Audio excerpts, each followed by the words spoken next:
I'm Dr. Graham Teague. This is a brief video to demonstrate two very simple techniques that you can use now to see if you have spinal imbalances. Now it's these imbalances that cause your pain, whether you have low back pain, sciatica, neck or even upper back pain. Now the first test is very simple. All you're doing is looking at your pelvic height.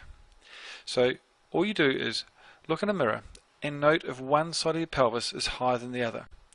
Now, there are two landmarks that you can use. The first is what's called the ASIS, which are the bumps on the front of your pelvis, or alternately, you can just place your hands on top of your hips.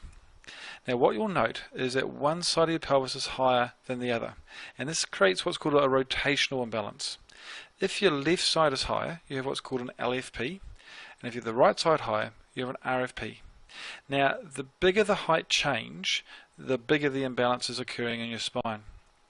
And also you can look at the side view of your posture, and this is what detects what's called a tilt type imbalance, where you can have a sway back where the curve in your low back is a lot greater, or you may have a flattened spine.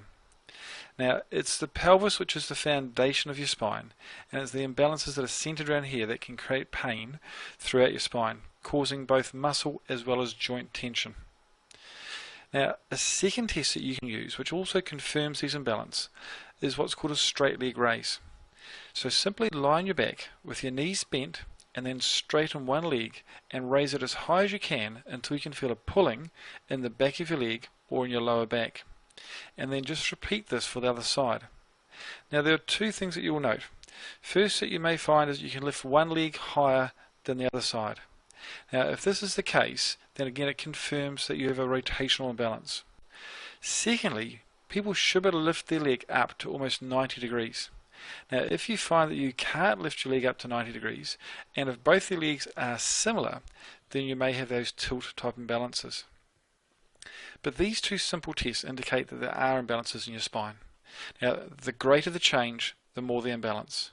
If there's minimal change, then it means that your pain is very simple and very quick to remove. If the imbalances are greater, then pain is still very simple to remove, but it will take a small amount of time to return your spine to balance. But these two tests can be used to detect your imbalances now, but you also can use them to monitor your imbalances. Long-term wise, you can use these same tests to make sure your spine stays in balance, which is important for a long-term future of being